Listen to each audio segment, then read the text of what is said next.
made this cute little bracelet for my nieces. Here's one, and it just has like this cute little jewel right in the middle like that. It says princess on it, and then it has her name on it. And then I made another one. This one also has a cute little jewel on it. Like that. And then it has the stretchy material on that too. And I just wanted to show you guys the tools that I bought from Michael's to make this. This one is a 1mm elastic cord, and it is called Stringing by Jewelry Essentials.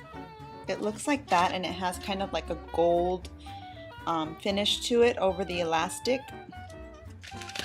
I also bought these little collapsible eye needles. They're like that. And this one is 6.4 centimeters. One of them is already bent because I've been using them.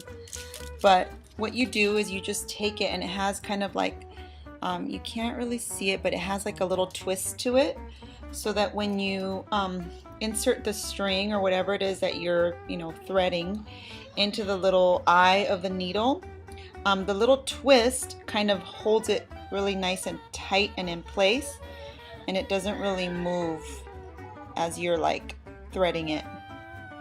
It makes it so much easier to thread. Then I bought like these little beads that have letters on them. If you go to Michael's, there's like all kinds of different beads. I mean, there's so many. I just chose these colorful ones, but they have like clear ones. They have little cute stones, but these were like very kind of girly and preschooly, and I thought these would be really cute. But these are by Jewelry Essentials. They're called crafting beads, and it says faceted plastic beads mix. This is a value pack. This is all that it basically says. And I know what a lot of you guys are thinking. You guys are probably like, these are not really safe for little kids, but the little girls that I'm giving these to are really good girls, and I know that they're going to be really careful.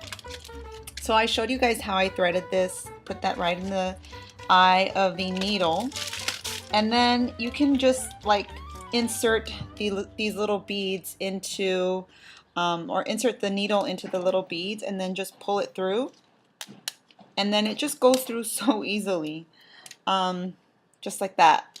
And then on the other side, you want to cut it off. I'm going to get some scissors, and then just tie a little knot just to make sure that the little bead doesn't fall through, and it just kind of keeps it in place like that. So you'll have it like this. Now, this particular, these bracelets that I made, I actually kind of double wrapped, or I don't know how to describe it, but let me show you what I did. I actually got the elastic, and I folded it over once so that it would kind of be like a double thickness, and it wouldn't break so easily. I could have bought this a little bit thicker, but I wasn't sure if I was always going to do this, so I kind of wanted to keep it thin and then double loop it like this. And then you can turn around and tie it here. Just make sure that when you do the measurements that you do multiply whatever it is that you measure around twice, or fold it over, once. I hope that's not confusing. But yeah. So you just go ahead and you tie the little knot, and then it keeps the little bead from falling out when you thread it through. So yeah, so hold it in place. So what I like to do is I kind of like to decide like what my pattern is going to be like. So like for example, like this one here, I knew I wanted it to be like pink, blue, pink, blue, pink, blue. So I took out the pinks and the blues, I laid them out in front of me, and then I knew that I wanted to use like a specific name, and so I grabbed the ones that I wanted from the letters, and I laid them out. And then as I laid them out, so like for example, this is the string like that on the table. I just put the letters like right over it without threading it through, so that I can see like um, how many letters fit and how many of these other little crystals or the little accent crystals would fit as well. See?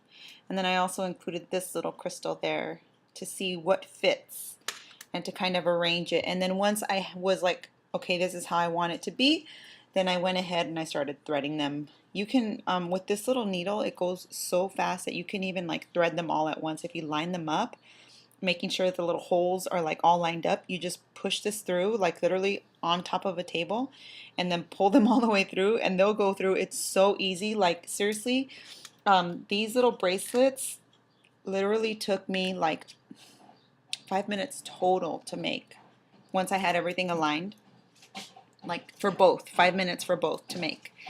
And if you want, you can make them like into necklaces. You can also make them into like little keychain accents or decorations. You can also put them on your cell phone. If you make like just maybe like a few little letters, maybe something that's like this small, you can put on your cell phone. And really, I mean, my camera that I'm using right now, it doesn't really show like the facets and the shine that this has, but they're so pretty. And I added a little ribbon at the end after I tied it a few times. And obviously my hand is too big, but I wanted to show you how much it will resist the pulling and the tugging. Their hands are obviously, they're much smaller. They're toddlers, both of them. So that's going to look really cute. So hopefully that inspired you guys to maybe go out and get your own supplies and do something like this, because the outcome is really fun and real simple to do. You can pretty much write anything. You can write like their names, you can write like a description of them, like pretty whatever or cute whoever, and you can even tie these like to their little backpacks or their little lunch bags or whatever. Okay, you guys, take care. I hope you're having a wonderful day. Bye.